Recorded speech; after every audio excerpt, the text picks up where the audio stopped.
Olá, Tutameia está ao vivo, como sempre trazendo para você um brasileiro, uma brasileira, uma personalidade que nos ajude a compreender melhor o momento que a gente vive no Brasil, no mundo, para que a gente possa trabalhar melhor, viver melhor, atuar melhor nessa nossa pátria tão querida. Ela é a Eleonora. Ele é o Rodolfo. E ela é a Marília, que vai estar conosco nessa conversa, nessa entrevista. Vamos conversar sobre o Prêmio Nobel de Medicina. Mas antes de eu contar um pouquinho mais para vocês sobre a história dela, quero te convidar para participar aqui dessa nossa conversa, não só mandando seus comentários, mas levando mais longe essas reflexões, essas informações que são trazidas aqui no Tutameia. Então, divulguem entre seus amigos, compartilhem nas redes sociais. Todo esse trabalho fica disponível depois para ver, rever, no nosso canal de vídeo, o Tutameia TV. E o nosso trabalho está ancorado no site Tutameia, o endereço é tutameia.jor.br. Hoje eu vou tomar nas minhas mãos um pouco as rédeas aqui as atribuições da Eleonora, que sempre faz a primeira pergunta, a apresentação aqui do nosso convidado. Eu queria apresentar para vocês a professora Marília Silander. Ela é professora associada no Instituto de Ciências Biomédicas e na Faculdade de Medicina da USP. Eu vou contar mais sobre ela o seguinte. Ontem, como você sabe, foram anunciados os vencedores aí do Nobel de Medicina. 3. Um britânico, 2 americanos. Mas eu aposto que lá em Oxford, né, as comemorações devem ter sido assim, bom, né? Oh, parabéns, meu senhor.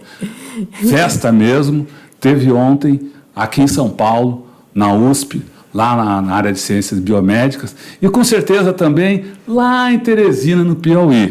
Isso porque há uma brasileira do Piauí, que está trabalhando, fazendo pesquisa no seu doutorado, trabalha no laboratório do nosso amigo, o Peter Ratcliffe, lá em Oxford. Os outros 2 que ganharam foram o William Kelly, de Harvard, e o Greg Semenza, acho que é Semenza, da Johns Hopkins, essa Harvard e Johns Hopkins dos Estados Unidos. Pois bem, essa doutoranda que lá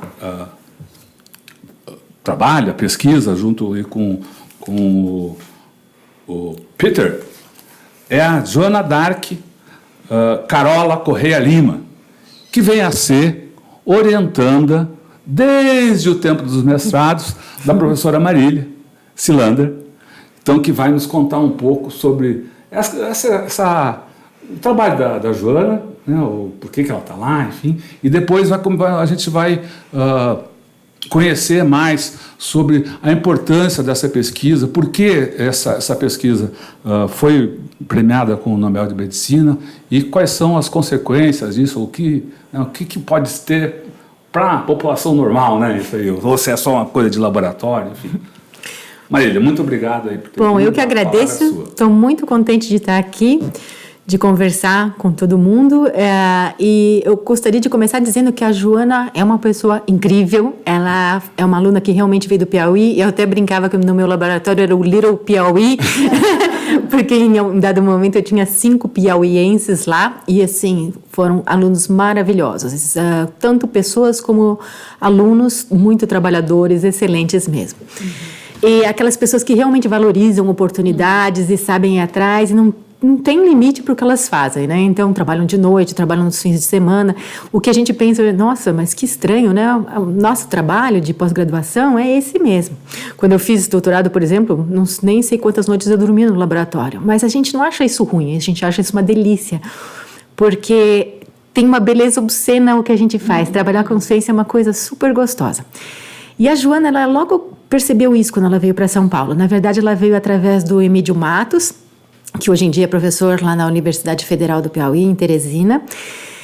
Ele era meu doutorando, excelente também. Ele que instituiu todo um programa de exercício para os pacientes de câncer, que depois a gente pode até comentar um pouco. Mas ele não a conhecia. Daí ele falou, olha, tem mais uma piauiense que gostaria de vir para o seu laboratório. Você topa? Eu falei, claro, os piauienses são maravilhosos. E assim ela veio. E a Joana fez toda a parte da escola, em escola pública. Ela estudou na Federal, Biologia. E ela veio para São Paulo com muita coragem, largando a família, tudo que ela conhecia. E ela chegou com uma base que talvez alguns criticassem, mas ela, em instantes, se transformou numa pessoa extremamente dentro do projeto dela e dos outros. Então, o que eu acho é que, assim, são essas pessoas que a gente precisa valorizar no Brasil. São pessoas que pegam as oportunidades com muita garra. Ela é inteligentíssima, como todos os piauienses. E ela, num instante, se inteirou, começou a trabalhar, e eu acho que eles têm, ou, na verdade, os brasileiros têm uma coisa que é muito bacana. A gente sabe trabalhar em grupo. Então, um ajuda o outro. E a gente é criativo, porque as nossas condições não são as melhores. Então, toda vez que a gente vai para o exterior, minha carreira inteira, eu conheço 36 países por causa do trabalho, a gente é sempre admirado e todo mundo fica meio que surpreso com a nossa capacidade de trabalho, nossa devoção até para o trabalho, porque a gente aqui tem que fazer mesmo por amor. E a Joana se mostrou dessa forma, então, uma pessoa que interagia, liderava, estudava e foi criando a sua própria carreira e ajudando no laboratório, tanto nos projetos referentes ao próprio projeto dela, mas também de todos. É uma pessoa que tem uma ótima sociabilidade e sabe auxiliar. A gente trabalha com amostras que vêm de pacientes que são colhidas para todo mundo. Então, a gente precisa dessa atividade coletiva, do entendimento de que isso é uma atividade coletiva e também do entendimento de que o paciente está fazendo um ato de amor, doando, né, amostras para a nossa pesquisa. E eu acho que ela é uma pessoa profundamente humana e entende a importância da ciência, a importância dos pacientes, a importância dos colegas. E por isso não é à toa que ela tem tanto sucesso. Bom, a gente vai falar um pouco mais depois sobre o trabalho que ela vem desenvolvendo, mas a pesquisa dela está relacionada com as investigações que esses 3 cientistas fizeram e por causa dela receberam aí o Nobel de Medicina. Você podia explicar para a gente, então, para o público todo, por que eles receberam o prêmio Nobel? Qual é a pesquisa e o que isso tem de importante para o dia a dia da gente, se é que vai desalcançar no dia a dia? Então, né, se a gente pensar, às vezes a gente para, assim, eu já recebi várias vezes a pergunta, professora, e o meu ex-orientador também já tinha me comentado que recebia isso também. Por que a gente respira, né? Por que se a gente parar de respirar, a gente vai morrer? Na verdade, o oxigênio é utilizado para quebrar, né, os nutrientes, os alimentos que a gente ingere, e gerar energia nas várias células. Então, todas as células do nosso corpo, cada uma delas tem sua função, cada órgão tem sua função e todas elas precisam de energia. E quando a gente usa o oxigênio, a gente consegue obter muito mais energia dos alimentos do que se a gente não usasse, que também é possível, mas a gente não consegue sobreviver na ausência de oxigênio, né? Alguns organismos sim, tipo algumas bactérias, por exemplo. Mas a gente não, a gente tem uma demanda de energia muito alta. E, portanto, a gente precisa desse auxílio do oxigênio. Se a gente não o tiver, a gente não consegue quebrar os nutrientes e formar energia suficiente para fazer todas as funções que um corpo faz. Mesmo que a gente ficasse deitado, parado, sem fazer nada. Quanto mais se a gente está se movimentando e fazendo as tarefas do dia a dia. Então, sempre se soube, né, que isso era importante, sempre se sabe que as células também precisam de oxigênio e dependendo do tipo de célula, algumas vão precisar mais, outras menos, da característica de cada uma delas. Os tumores, por exemplo, usam menos oxigênio do que as células normais do nosso corpo. E não se sabia muito bem o que estava acontecendo, como é que a célula percebia se tinha ou não oxigênio, porque dependendo da disponibilidade do oxigênio, a célula pode escolher quebrar um ou outro tipo de substrato energético, né? Ou seja, o que são substratos energéticos? São os aminoácidos, os açúcares e as gorduras. Então, de acordo com a disponibilidade de oxigênio, a célula faz uma escolha. Então, isso também já se sabia. Por exemplo, os tumores, as células cancerosas, elas gostam mais de glicose, né? Mais de açúcar. E, por exemplo, o músculo de uma pessoa que vai correr, que faz maratonas, que ciclista, usa mais gordura. O coração usa mais gordura para bater a vida inteira, mas usa açúcar para fazer modificações rápidas. Por exemplo, quando você vê a pessoa amada e ele começa a bater mais rapidamente, com açúcar que ele faz isso. Então, como é que a célula escolhe isso, né? É isso que eles... para isso que eles contribuíram, para entendimento de como isso é traduzido.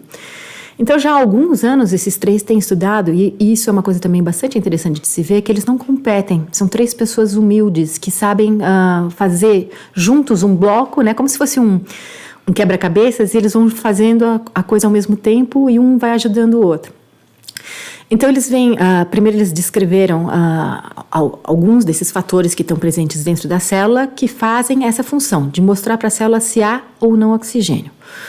Quando a célula não tem oxigênio, ela tem que se adaptar a essa condição. Então, muda muita coisa. Por exemplo, se a gente percebe que não tem oxigênio, se a célula, né, ou os órgãos percebem que não tem oxigênio, vão haver modificações que vão fazer com que o órgão, por exemplo, desenvolva mais vasos sanguíneos, para que ele tenha maior perfusão, tenha maior aporte sanguíneo ali e, portanto, consiga um pouquinho mais de oxigênio.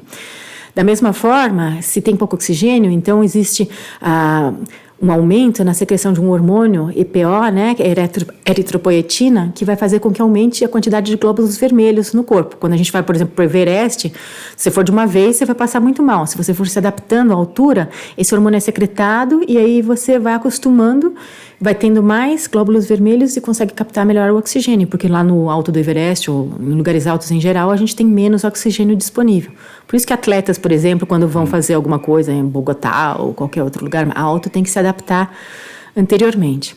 Então, esse fator com o qual eles trabalham faz esse papel. Ele mostra para a célula que está pouco oxigênio e que, portanto, ela deve se adaptar, não só para a célula, como para os órgãos, o organismo em geral.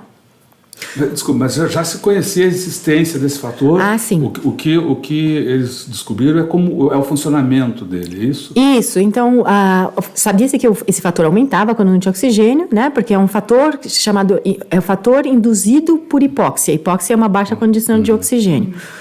Mas não se sabia por que ele estava aparecendo, quem que fazia ele aparecer. E aí foi descoberta uma outra proteína por um desses que ganharam o Nobel, um dos laureados, que é o americano, né, que é uma proteína que é secretada, que tem mutações, na verdade, numa doença. E que as pessoas que têm essa doença têm mais câncer. Então, quando eles descobriram essa proteína, eles viram que essa proteína ela era capaz de quebrar esse fator que mostra que tem pouco oxigênio. Então, o que acontece? Se a célula tem pouco oxigênio, sai muito desses fatores, ela produz muito desse fator e ela se adapta. Quando o oxigênio aparece na célula, vem esse outro fator e quebra o fator que mostra que tem pouco oxigênio. Então, é esse balanço, é um liga e desliga, né? Como se fosse um interruptor. Um deles vai mostrar, olha, tem muito oxigênio e portanto, vai quebrar esse fator de adaptação à ausência de oxigênio. E quando esse não está presente, o que acontece? Vai haver aparecimento, surgimento de maiores quantidades do IF, né, que é o fator com que eles trabalham, que vai mostrar para que a célula está sufocando, vamos assim dizer. E, além disso, eles descobriram também que para que essa proteína dessa doença rara se ligue e quebre o fator que mostra que a célula não tem oxigênio, existe uma classe de enzimas, prolilhidroxilases, o nome é meio esquisito, mas essas enzimas, elas vão marcar esse IF, esse fator que mostra que tem pouco oxigênio, para ser quebrado. Então, com isso, o que acontece? Por exemplo, tem alguns grupos na China que já estão estudando como inibir essas enzimas e como manipular isso. Ou seja, na verdade, o que eles estudaram, além de ser uma descoberta interessantíssima, porque mostra como as células aferem a presença de oxigênio ou não, abre aí as portas para uma série de manipulações. Você pode manipular todas as células com isso. Você pode dizer, olha, eu quero que essa célula use esse metabolismo ou não. Essa célula pode usar mais oxigênio ou não. Então, para câncer, por exemplo, isso é super legal. Pois é, essa aí era uma das... Quando nas reportagens, as primeiras coisas que foram ditas é que isso poderia ter aplicações no combate ao câncer e na atividade física. Vamos falar sobre o combate ao câncer, então, como que isso pode vir ajudar Então, por exemplo, as células, a maior parte das células tumorais, né, elas têm algo que foi descrito há muito tempo, no começo do século XX, que é o efeito Warburg, que elas preferem usar... Warburg, é o cara que descobriu. E elas, então, mudam o metabolismo dela de oxidativo, ou seja, utilizando oxigênio, para um metabolismo mais lático, que significa que ela vai usar açúcar, a glicose, e vai quebrar só parcialmente essa glicose até lactato. Lactato, as pessoas já devem ter ouvido falar. O que acontece? Esse lactato é formado nas células tumorais, aí ele vai para a circulação, e para a pessoa isso é péssimo, porque o que vai acontecer? Esse lactato vai ser captado pelo fígado, e o fígado tem a obrigação de transformar ele de novo em glicose. Isso gera um débito de energia, porque para cada vez que ele faz isso, transforma lactato em glicose, ele gasta 6 ATPs. E ATP é a moeda energética do nosso corpo. As células usam ATP para fazer qualquer processo, para se reproduzir, para fazer as suas atividades, para secretar um hormônio, para a gente, quando vai correr, vai usar ATP. ATP é a nossa moeda energética. Todos os nutrientes, quando quebrados, vão se transformar em ATP se eles estão quebrados para formar energia. Então, ATP é a moeda mesmo de energia. A gente quebra ela para poder fazer qualquer processo celular ou orgânico. Então, essas células... e o fígado, por exemplo, nesse caso, tem problemas, porque ele mesmo não consegue usar energia. O fígado usa gordura como energia, não usa açúcar, porque o fígado, uma das obrigações dele é manter a quantidade de açúcar sempre estável no sangue. Então, ele não usa açúcar para fazer os trabalhos dele, as funções dele. Ele usa gordura, mas ele está impossibilitado de usar gordura. Então, ele usa... ele tem que usar açúcar, mas o açúcar está sendo usado pelo tumor. Então, isso aí dá vários problemas. Com essa possibilidade de manipular o metabolismo, por exemplo, das células tumorais, você pode fazer elas ficarem mais oxidativas, por exemplo, e isso vai ser em prejuízo das mesmas. Então, assim, elas têm que ter vasos, têm que ter oxigênio lá, mas muito oxigênio para elas não é legal. Por exemplo, quando o estresse oxidativo aumenta, todo mundo já ouviu falar em estresse oxidativo, tem cremes, né, antioxidantes, sucos antioxidantes. Então, esses fatores oxidantes, eles causam dano nas membranas e em várias organelas das células. Então, se a gente aumentar isso no tumor, é uma coisa legal. Né? Ruim para o tumor, legal para a pessoa, exatamente. E a gente está interessado nisso em outro aspecto, né? A gente vê nas pessoas que perdem peso quando tem câncer. Por que acontece isso? Então, o que a gente estuda, que é chamado de caquexia associada ao câncer, na verdade não tem só no câncer, tem várias outras doenças também. Tem, por exemplo, quando a pessoa tem doença cardíaca de forma crônica, quando tem doença renal, que é um dos aspectos, inclusive, que o Sir Peter lá estuda. AIDS, sepse, queimaduras graves, a pessoa começa a perder peso muito rapidamente. Infelizmente, todo mundo já conhece alguém ou parente, ou amigo que perde peso rapidamente. E quando tem câncer, por exemplo. E ninguém sabe direito o que causa isso, mas a gente sabe que há uma inflamação no corpo dessa pessoa. Mas o interessante é que tem gente que tem isso e tem gente que não tem isso. Então, você pode ter um tumor gravíssimo e não ter essa perda de peso. E você pode ter um tumorzinho de nada, bem inicial, e ter isso. Então, no nosso laboratório, a gente estuda essa diferença. Por que uma pessoa vai desenvolver ou vai perder peso, vai ter essa inflamação e o outro não? E por isso que a Joana foi lá para Oxford para poder entender um pouquinho mais disso. Que pode ter a ver com o uso do oxigênio. Isso, porque a adaptação à falta ou mais oxigênio. O que a Joana fez? Primeiro, como a gente tem pacientes com tumor, né, no nosso estudo, a gente foi ver se o tumor do paciente que perde peso era igual ao tumor do paciente que não perde peso. Porque esse que perde peso, infelizmente, vai ter menos chance de sobreviver e vai ter mais dificuldade de aceitar a quimioterapia, que vai ter mais toxicidade para ele, por exemplo. Então, ela olhou no mestrado dela as diferenças entre esses tumores e ela já viu que as células imunes que atacam esse tumor são diferentes na pessoa que perde peso e naquela que não perde. E viu também que esses tumores secretam coisas distintas, né? Tem fatores que a gente chama de citocinas, que podem causar inflamação ou não, ou causar o contrário, né? Ou diminuir a inflamação.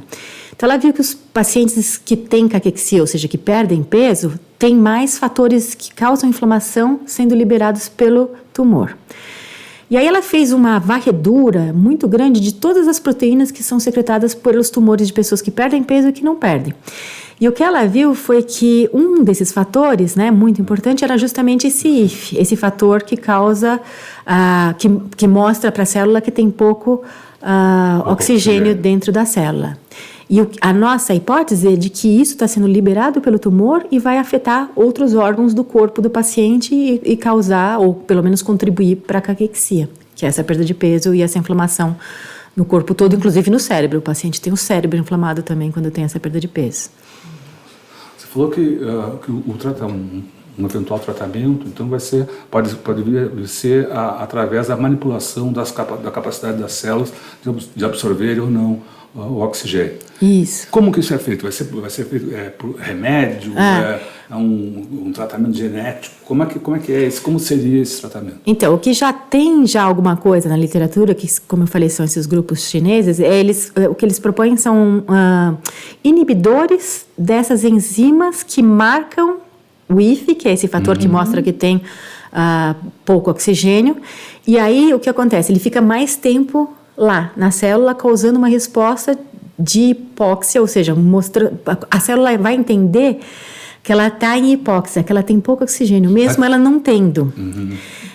É mais ou menos o que a gente tem, por exemplo, com a pílula anticoncepcional. Quando a gente toma hormônios da pílula anticoncepcional, o nosso corpo pensa, de uma certa forma, que a gente está grávido o tempo todo. Então, não tem ovulação. Então, é mais ou menos um paralelo que a gente pode fazer assim. Você está enganando a célula que ela tem pouco oxigênio, mas, na verdade, ela tem bastante. Então, nesse ponto, por exemplo, é bem bacana para as células do tumor, porque elas não vão poder responder a presença de oxigênio, porque elas vão estar pensando que tem células pensando é engraçado, mas vão estar entendendo que elas têm pouco oxigênio o tempo todo. Isso é tomado por injeção? Ainda não está como clinicamente disponível, né? Então, isso aí, está abrindo perspectivas para isso, mas ainda a forma com que isso vai ser feito já... Mas se sabendo quais são os genes que estão ligados à expressão dessas enzimas que marcam o IF, é possível também manipular esses genes, assim. Aí é uma avenida toda aberta para se estudar essa parte em várias doenças, não só câncer, né? Mas a gente pode pensar também, por exemplo, em diabetes, esse tipo de coisa. E uma coisa até que é preocupante, no caso da atividade física, pode servir como doping, né? Mais para frente. Isso foi uma das primeiras coisas que nós conversamos ontem, quando a gente estava marcando a entrevista. Isso aí pode ser usado como doping. Ela falou, muitas formas de doping vão aparecer. Vamos falar um pouquinho... Doping natureba. É um doping... natureba, mas não troca. Né? Então, antes de a gente falar sobre essas possibilidades, falar um pouco do doping sanguíneo hoje. Hoje, tem algumas formas de melhorar, de usar essa capacidade adaptativa do corpo para melhorar a performance. Né? Elas não são ainda consideradas como doping, não é isso? Podia falar um pouquinho delas? Esse é o tal do treinamento em altitude que a gente já até... Então, dependendo, por exemplo, para as Olimpíadas, no Comitê Olímpico, algumas delas são já... Porque você pode tirar amostras de sangue dos atletas e fazer a contagem de glóbulos vermelhos. Então, o que as pessoas fazem, né? Tem várias estratégias para isso. Tem isso de subir para uma montanha e ficar lá um tempo, que vai causar uma adaptação, aumento da secreção daquele hormônio que eu falei, né? Eritropoietina. E, consequentemente, a pessoa vai ter mais glóbulos vermelhos que conseguem carregar mais oxigênios. Então, para todo tipo de atividade atlética aeróbica, vai ser super legal. Principalmente resistência, ciclismo, maratona. Isso, tudo, porque você vai ter uma vantagem que você está liberando muito mais oxigênio para o seu músculo e ele vai fazer... é muito melhor para um músculo e para a performance, né? Para o desempenho esportivo. Tem gente que fica grávido e aborta para poder fazer isso também. Por quê? Porque quando a gente fica grávido, também aumenta não só o volume sanguíneo, como também essa transferência de oxigênio e glóbulos vermelhos. Então, teve casos? Tem vários casos. Então, assim, as pessoas fazem de tudo, né? É até engraçado que quando às vezes eu dou aula de suplementação esportiva, eu falo uma frase do Molière, que é assim... A tradução é meio mal feita, mas assim, que as pessoas são meio que elas são seduzidas a ingerir qualquer coisa, desde que esta coisa seja suficientemente colocada como vantajosa. E em pesquisas que fizeram, acho que foi no final da década passada, mostraram que cerca de 90% de todas as pessoas, de todos os atletas, inclusive os recreacionais, não só os profissionais e olímpicos, para ganhar uma prova, para ganhar uma Olimpíada, eles não teriam nenhum problema em perder, por exemplo, 5 anos de vida. Então, é uma coisa que não me surpreende. Eu acho que isso essa descoberta pode também ser utilizada para esses fins, né? Então, temos que ficar de olho aí. Agora, o que o Comitê Olímpico faz, por exemplo? Ele conta as células, os glóbulos vermelhos. Tira amostras e vê. Se tiver a mais do que tem que estar por aquele volume de sangue, já começa a desconfiar que tem alguma coisa estranha, né? Existem outras formas, né? Que, por exemplo, o próprio uso de EPO, né? Exato. Tem gente que falar o que é, quer dizer, é um remédio também, né? Na verdade, o que fazem, assim, tem um mimético desse hormônio que vai fazer com que você produza mais glóbulos vermelhos, que vão também carregar mais oxigênio. Quer dizer, não existe um limite, eu acho, para criatividade humana nesse sentido de tentar melhorar. Mas tem tantas estratégias nutricionais que não vão constituir doping e que vão ajudar. Até se a gente pensar na natureza, eu dei uma palestra uma vez lá na Suíça, na Sociedade de Metabolismo e Nutrição Clínica, que era sobre ômega 3 nos exercícios. Ômega 3 é um tipo de ácidos graxos, que acho que todo mundo já viu, né? O ovo, ômega 3, não sei o quê. E aí, e todo mundo fica achando que é uma beleza. Assim, ele é uma beleza para quem tem problemas cardíacos ou é obeso, porque ele não é facilmente guardado, ele é mais facilmente quebrado para dar energia. Para uma pessoa imunodeprimida, por exemplo, uma pessoa com AIDS ou que tem alguma infecção, ele é péssimo, porque ele é imunossupressor. Então, tem umas gorduras que são consideradas... defesas do corpo. Isso, algumas gorduras são consideradas maravilhosas, outras péssimas, mas, na verdade, tudo isso é um maniqueísmo que não tem sentido em existir. E aí tem uns pássaros que migram lá do Alasca até aqui, até a Lagoa dos Patos, lá no Rio Grande do Sul, e eles param numas lagoas lá no sul do Canadá e no norte dos Estados Unidos para comer só um camarãozinho cheio de ômega 3. E assim eles conseguem fazer o voo migratório deles. Agora, para atleta, não está tão demonstrado que isso funciona. Mas existem várias estratégias de manipulação nutricional que podem melhorar, que você não precisa recorrer a esse tipo de coisa extrema, que é ou terapia abgênica, ou mudar, ou você ficar grávido e abortar para poder ganhar uma prova, esse tipo de coisa. No século passado se usava também a autotransfusão. Ainda se usa hoje também, viu? As pessoas fazem isso também. Inclusive, eu acho que tem assim tantas falcatruas que são ditas terapias naturais, mas quando a gente vê, a pessoa pode ter graves problemas com aquilo, né? Desde embolia, sei lá, as condições em que esse tipo de terapia é aplicada. Então, sem fim, a maracutaia humana não conhece limites, essa é a verdade. E as consequências não são exatamente positivas. Apesar de poder ter alguma consequência positiva imediata, no desempenho. Na verdade. A médio prazo. Toda vez que você introduz, por exemplo, um hormônio, né, no organismo, o que está acontecendo? O seu corpo percebe a presença desse hormônio e vai diminuir a própria produção. Então, isso que acontece, por exemplo, com um atleta que toma testosterona, ou esse tipo de coisa. Então, o que vai acontecer é que daí o testículo não vai produzir testosterona. E aí vai ter consequências que eu acho que vão ser ruins para a pessoa.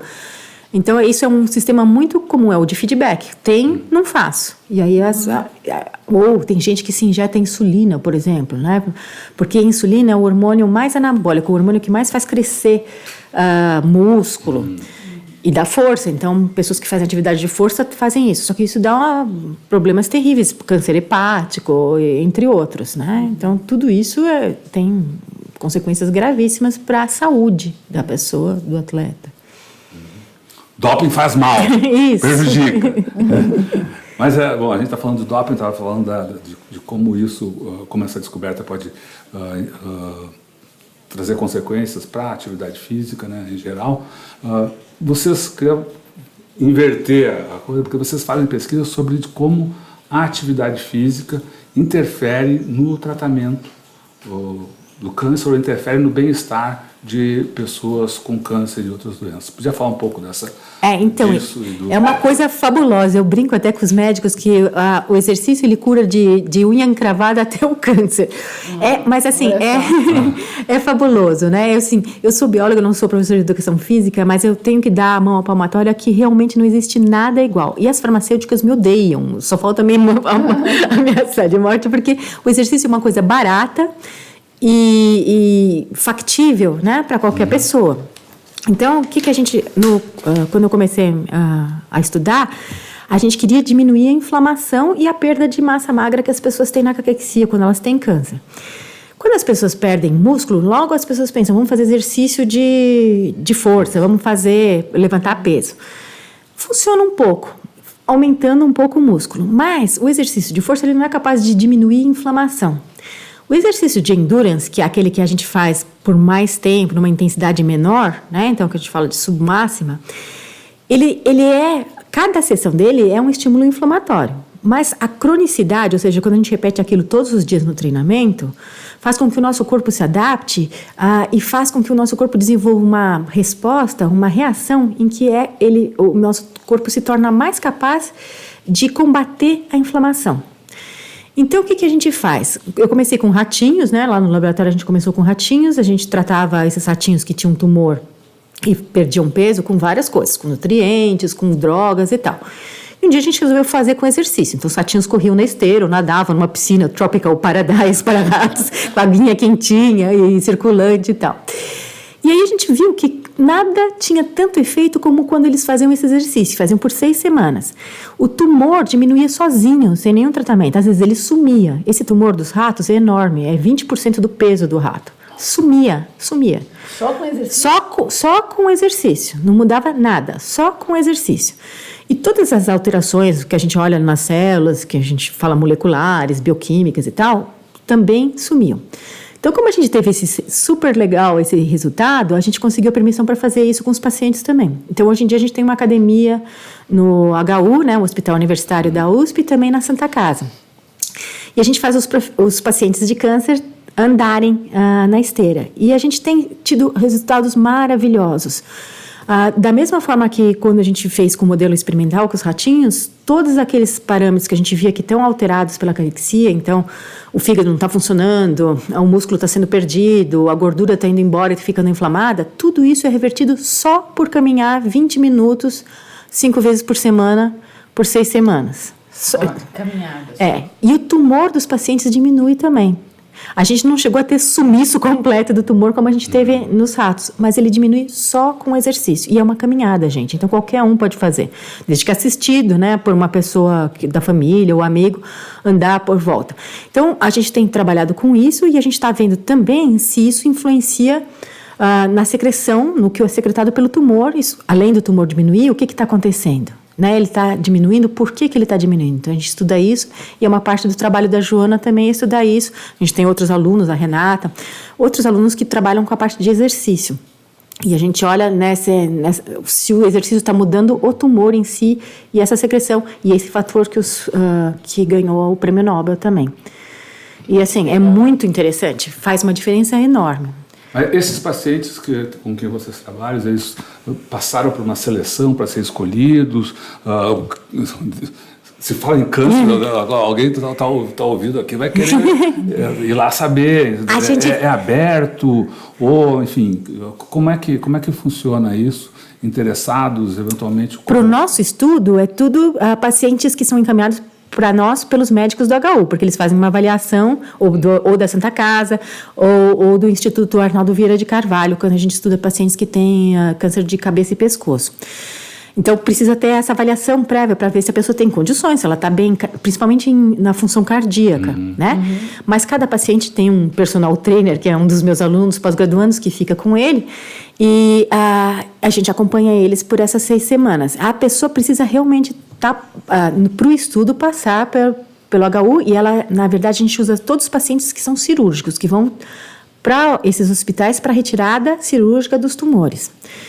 Então, enquanto a gente no estudo não pode atender, vamos dizer assim, a população, a gente pode recomendar que todos, porque assim, naturalmente a pessoa pensa, tô com câncer, estou perdendo peso, vou ficar deitado para não... E as famílias pensam isso também, coitadinho. Comer mais. Comer mais, ótimo, coma, mas não fique deitado. O mais importante é se manter ativo, porque isso mantém a massa magra. E hoje em dia, é um consenso do ano passado, né, mostrou claramente que quanto mais músculo você tem, melhor você sobrevive a qualquer doença, não só ao câncer. Então, o desfecho de qualquer doença está estritamente, paralelamente relacionado à quantidade de músculo que você tem. Por isso que, por exemplo, pessoas mais idosas têm mais problemas, porque elas têm uma perda natural de músculo. Com a idade, a gente vai perdendo e vai substituindo o músculo. Às vezes, a gente ganha peso, né? Você fala, bom, o que é isso? A gente está substituindo o músculo por gordura. Então, a massa magra, que é o músculo e o osso, a gente tem que tentar manter. E o exercício, novamente, é a melhor forma de fazer isso daí. Quanto mais músculo, mas não hipertrofia. Não hipertrofia. Pode até, não tem problema. Mas é a manutenção de um músculo ativo. Porque o músculo, quando ativo, na contração, ele secreta várias substâncias também que vão ser percebidas pelo corpo todo, inclusive o cérebro. Então, a perda de músculo, por exemplo, está associada à perda de cognição. E depressão. Quando a gente entrevista pacientes que têm menos músculo, eles são menos capazes de realizar qualquer tarefa, assim, cognitiva, por exemplo, abacaxi, maçã, o que vem em seguida, e até também tem mais depressão. Os pacientes que a gente trata com exercício, eles entram caquéticos, eles têm depressão, a maior parte deles, e tem perda cognitiva. Quando eles saem 6 semanas depois, eles já não são mais caquéticos e essas perdas foram revertidas. Então, a gente está para publicar isso agora. Esse estudo foi a tese do Emídio, que eu mencionei antes, que também é um professor lá em Teresina, Emídio de Matos Neto. E, assim, o exercício tem um efeito quase que super poderoso mesmo. Eu brinco que é superpowers do exercício. Universo. Quantos pacientes vocês? A gente já estudou mais de 1.200 pacientes de exercício, agora nós estamos com 120. A indústria farmacêutica não vai gostar. Você falou que as farmacêuticas te odeiam, é literal isso? Há um choque entre os pesquisadores e a indústria farmacêutica, você já experimentou isso?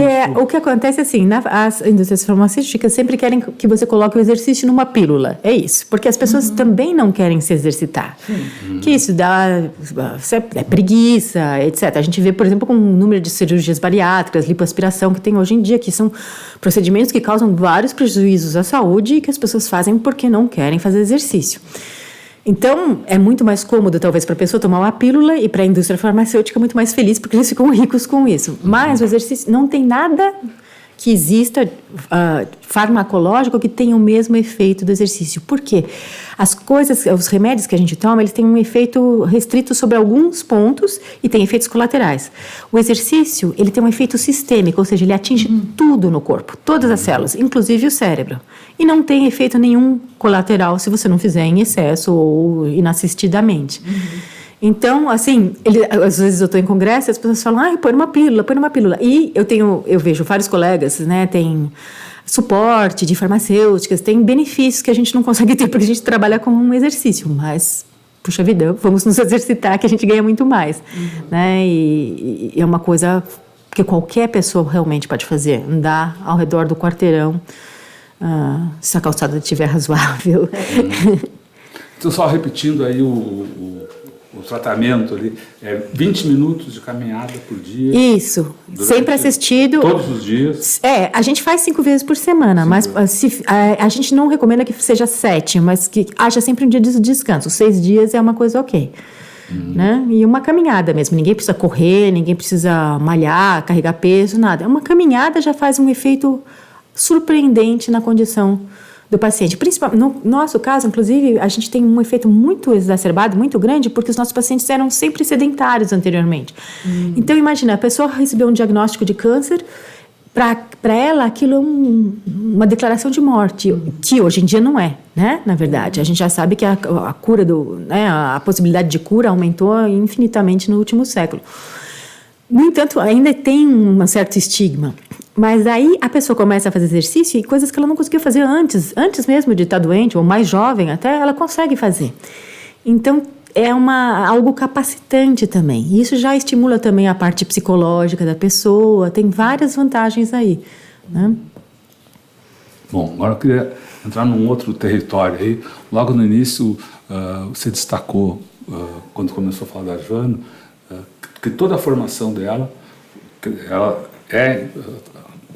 fez a faculdade em universidade pública, hoje o mestrado e o doutorado são na USP, escola pública, e toda a formação dela foi em escolas públicas, que estão hoje sob ataque. Eu queria que você contasse um pouco por que destacou tanto essa questão da formação dela em escolas públicas e qual é a situação do ensino público, do ensino gratuito hoje no Brasil, especialmente do ensino universitário, né? Então, assim, eu acho que eu não posso ser contundente o suficiente no horror em que a gente está passando atualmente, porque o que acontece, assim, nós temos tantos talentos, pessoas tão inteligentes.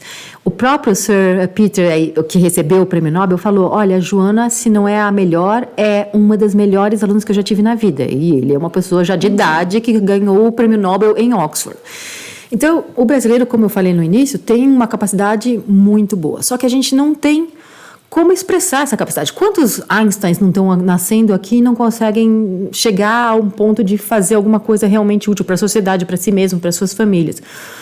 Então, eu acho que a gente está vivendo um retrocesso absurdo, porque enquanto que se pode dizer, olha, a gente teria que ter escolas primárias, né, educação básica para todo mundo, que concordo, devemos ter com certeza, eu pessoalmente vejo um problema no fato dela ser local, né? Então, ter do município, do estado. Eu acho que se fosse federalizada, talvez a gente conseguisse alguma coisa muito melhor.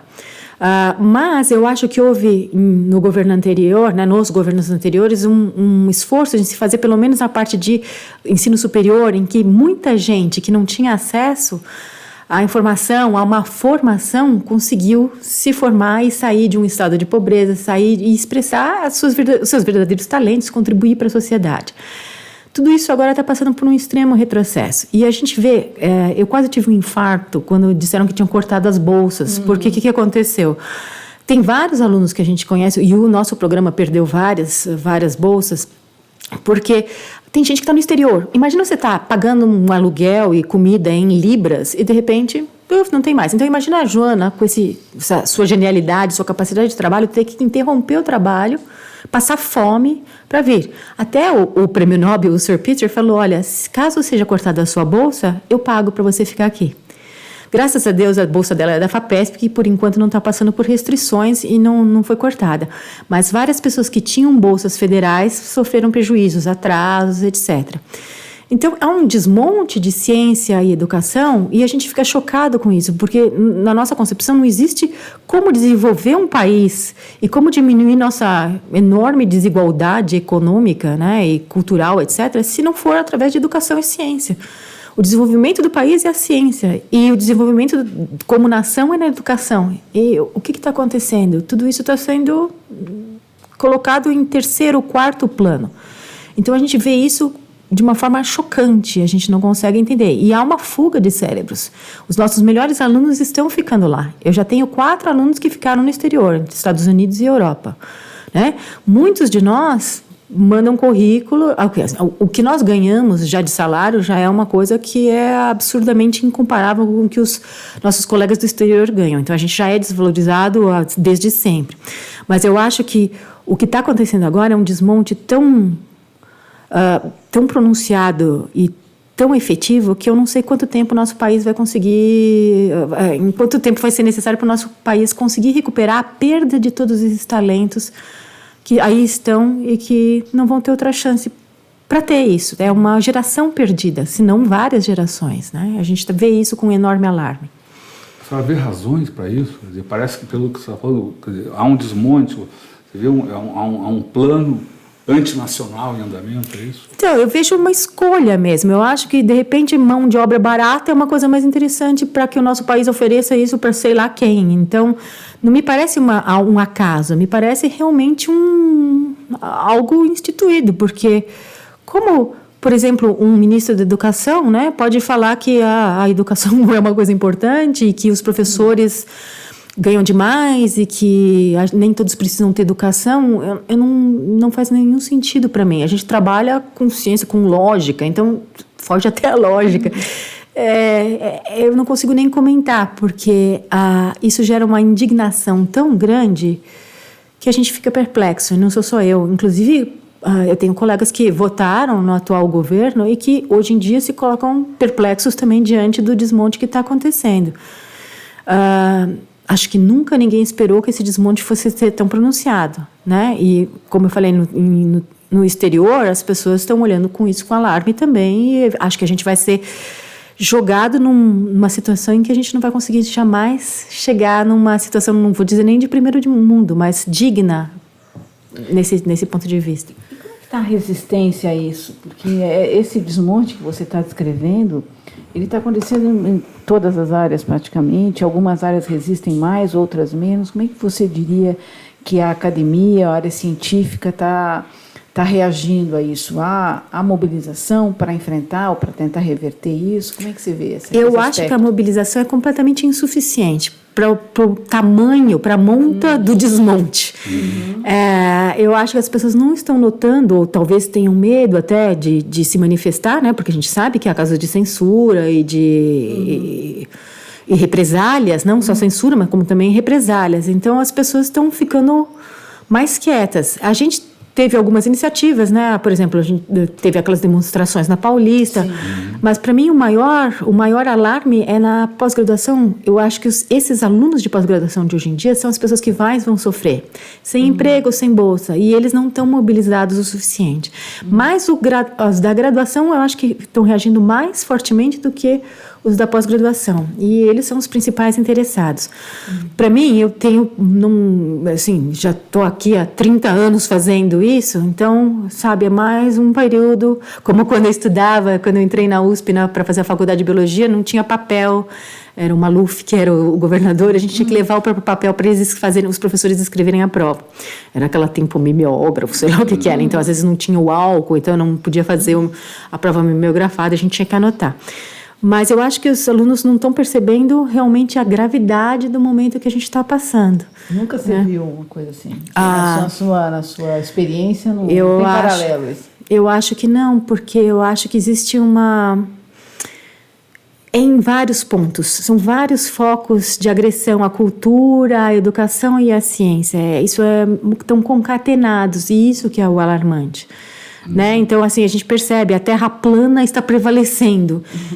A informação científica não chega, então é anti-vacinas, Terra plana. E a gente falha também, porque eu acho que a gente deveria estar fazendo o que eu, nesse momento, gostaria de estar fazendo e estou fazendo, que é divulgar a ciência, explicar o que são as coisas importantes, porque essa é a nossa obrigação também, e talvez a gente não faça tanto quanto deveria. A ciência ainda está numa torre de marfim. Eu acho que a gente precisa ir mais às ruas e mostrar a importância, porque senão qualquer pessoa fala, ganha um salário, por exemplo, fala, vocês têm a aposentadoria especial, sim, mas a gente não tem fundo de garantia, por exemplo, então o meu salário é descontado, metade do meu salário bruto é descontado, é metade, ninguém na iniciativa privada tem isso como desconto, metade, 50%, então a gente tem que informar isso à população, e a gente não está fazendo esse trabalho. Então, eu acho que tanto os jovens, os alunos, têm que se mobilizar para garantir que haja um mínimo, né, de resistência ao desmonte da educação pública, mas nós também temos que mostrar que a gente faz um trabalho importante, tão importante que é reconhecido no mundo todo. Né?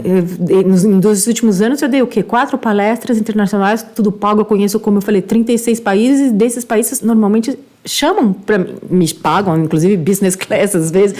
Ou seja, a gente tem uma super boa ciência, os nossos alunos são maravilhosos, e a gente não consegue mostrar isso para o nosso próprio povo, e isso está muito errado, né? Ontem, quando a gente conversou, você usou várias vezes a palavra trevas para definir a situação. Eu acho que sim.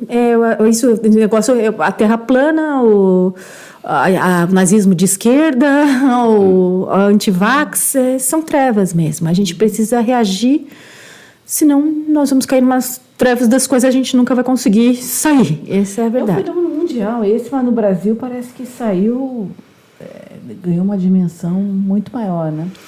Esse retrocesso. Meus colegas americanos também reclamam muito. Eu acho que a gente está muito alinhado, né? Os americanos e a gente está numa situação bem paralela. Então, também há uma perseguição à ciência, à inteligência em geral, eu acho que nos Estados Unidos, né? Mas aqui é maior, né? Aqui não tem olha, eu não saberia dizer que é maior. Talvez a gente parta de uma cultura menor, ou de uma apreciação menor à cultura. Né? Então, sei lá, o artista é um vagabundo, por exemplo. Quando você pensa que a pessoa quer ver a série na Netflix, e que quem está fazendo é um engenheiro que está fazendo a série e está lá, né? É um médico que está dirigindo a série da Netflix. Então, assim, as pessoas não param para pensar, né? Isso, acho que elas foram manipuladas para ter um ódio de algumas coisas que... Acho que é falta de leitura, de conversa. A gente vê os argentinos, por exemplo, como é diferente, né? Talvez por eles não terem... talvez por eles terem resistido um pouco mais em relação à degradação da cultura, eles conseguem clamar por mais, né? Combater essas trevas e clamar por mais ciência, cultura... E que a gente está falhando bastante, né? A gente é um país muito grande também, então tem esse lado, né? Bom, Marília, eu queria agradecer muito a sua... Eu tenho que botar as fotinhas. Peraí, então vamos botar as fotos aqui, contar um pouquinho, voltar a falar um pouquinho da nossa... da Joana. Aqui ela está com a camiseta escrito em inglês, Science, not silence, ciência, não silêncio. Essa é muito boa. O que significa isso? Por que isso? É exatamente isso. A gente tem uma luta para mostrar que a ciência é importante e que a ciência está presente na vida de todas as pessoas o dia inteiro. Então, a pessoa usa um celular, ela acha que veio da onde? Sabe? Aquilo é ciência. A pessoa usa um carro, de onde veio aquilo? A pessoa vai no hospital e vai tomar um remédio, de onde veio aquilo? É a ciência. As pessoas não souberam aquilo desde que nasceram. A gente faz isso o tempo todo, a gente está criando isso, está criando novidades, está implementando melhores tratamentos, está implementando tecnologia. Só a ciência que faz isso, não é como disse, né, o nosso presidente, que a gente só precisa de profissões que são técnicas de uso imediato. Então, por exemplo, filosofia e sociologia são uma porcaria.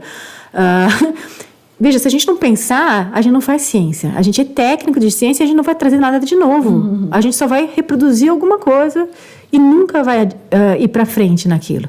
Então, o pensar, o raciocínio, o tempo para pensar, são coisas preciosíssimas. A informação anterior para se pensar sobre aquilo também é preciosíssimo. A vontade de mudar o que se pensa também é preciosíssimo. A gente tem que ter isso, a gente tem que ter a filosofia, a gente tem que ter a sociologia, a gente tem que ter a antropologia, a gente tem que ter todos os campos, as letras, todos os campos de incursão humana, da inteligência humana, porque um cientista não vai lá só fazer conta, um cientista tem que pensar dentro de um bojo de cultura que ele adquiriu, inclusive tendo visto pinturas, tendo ouvido música, tudo isso faz parte do ser humano que o cientista será, e tanto mais ele for culto, né, maior vai ser a sua contribuição na ciência, porque simplesmente chegar lá que nem um robô e reproduzir técnicas, isso a gente não precisa. Você tinha mais fotinho? Eu tenho a fotinho aqui dela. Com o Nobel, né? Isso. Vou botar então aqui. A Joana e o Sir Peter Ratcliffe, né? Ele é um amor, super tímido, super tímido. Então, pessoal, a gente conversou aqui com a professora Marília Cilander, a gente conversamos aí sobre essas descobertas que deram aí ao Peter e a esses dois pesquisadores norte-americanos o Nobel de Medicina, e conversamos sobre, né, uma brasileira no laboratório do Nobel, as pesquisas que Nossa estão mulher no Nobel. As pesquisas que são feitas. Mulher também, né? Uma mulher nordestina. Quando se fala cientista, cientista é homem. Né? Cientista, mulher nordestina, é linda, maravilhosa, inteligentíssima.